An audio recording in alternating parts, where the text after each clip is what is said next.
Good morning. We're going to talk about the 459 sterilizer. All of our equipment seems to be antiquated. By no means am I an expert. This is all by trial and error. First thing you want to do when you come in the morning is you want to come check the water level and make sure that the water level is full. If not, we'll end up adding water, but I did that last night. So later on today, we'll go through the process of actually how you add water. You want to then come over, turn on the power.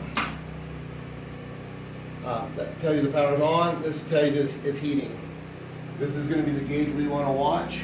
You want to make sure that this valve is closed and this valve is closed. It's going to heat from the bottom. He's going to come up here and then go on this valve, and then through here it's going to heat up the outside. When this pressure gets up here to 30 is when we can go ahead and start putting stuff inside to start sterilizing. So we'll come back to that once the temperature gets up to 30. Alright, here we're above 30 on both of these. Even though the mark's there, we have no way to controlling it going beyond that, but beyond that's good. Now that it's at or above 30. Oh, that's too hard to see. Come down here, you'll see the temperature now is at 270, right on that line. Now we go ahead and start our timer. Now for me, on my phone, I set up multiple timers since we have 3 pieces of equipment going. This way I don't lose track of which one it is. So we have big there, so I'm gonna go ahead and start that timer for 17 minutes. And once the alarm goes off, we'll come back to this. Alright, here we're above 30 on both of these. Even though the mark's there, we have no way to controlling it going beyond that, but beyond that's good. Now that it's at or above 30. Oh, that's too hard to see. Come down here, you'll see the temperature now is at 270, right on that line. Now we go ahead and start our timer. Now for me, on my phone, I set up multiple timers since we have 3 pieces of equipment going. This way I don't lose track of which one it is. So we have big there, so I'm going to go ahead and start that timer for 17 minutes.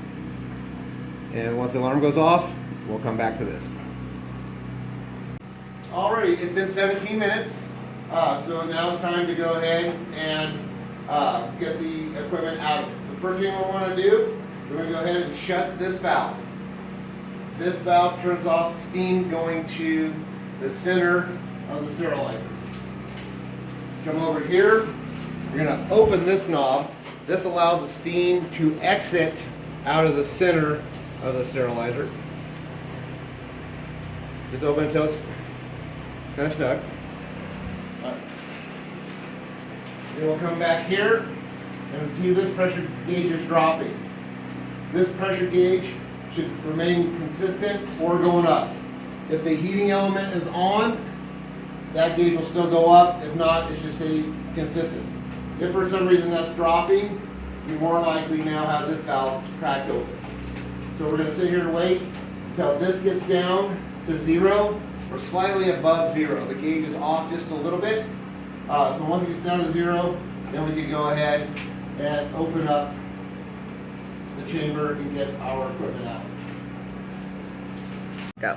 Okay, now we're close enough to 0. We're going to slowly open up the chamber. Some steam pressure may exit as you're doing this. That's why you want to open it kind of slowly. And when it's open, we're going to allow all the steam to escape. Once the steam is out, then we're going to close it mostly. And then we're going to start a timer now for 10 minutes for it to dry. Alright, the beeping is going to beep about 7 to 8 times. When it stops beeping, what we believe happens is it shuts off the timer inside, and then the pressure will slowly stop. So if you want to make sure the pressure stays up, all you have to do, press the power button down, and then recycle, and the heating element will come back on.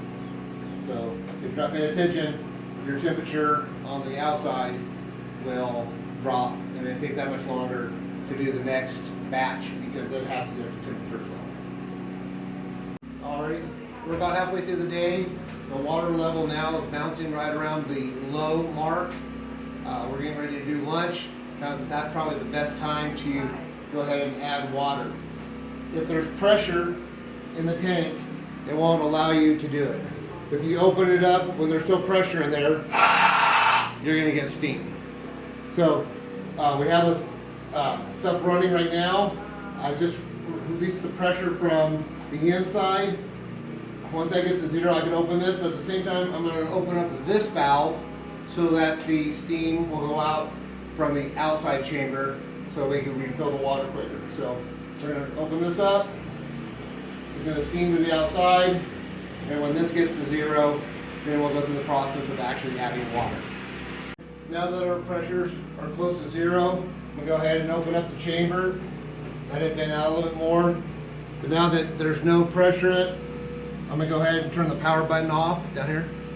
You can see that? Okay. Once the power is off, we're going to let it do its normal cooling cycle. But now I should be able to go ahead and add water.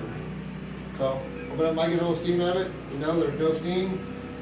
The water we want to use is the demineralized water. Here, it has a red label on it. All the other ones either have a blue or green label. And then just come over here, slowly fill until you get back up to the full line.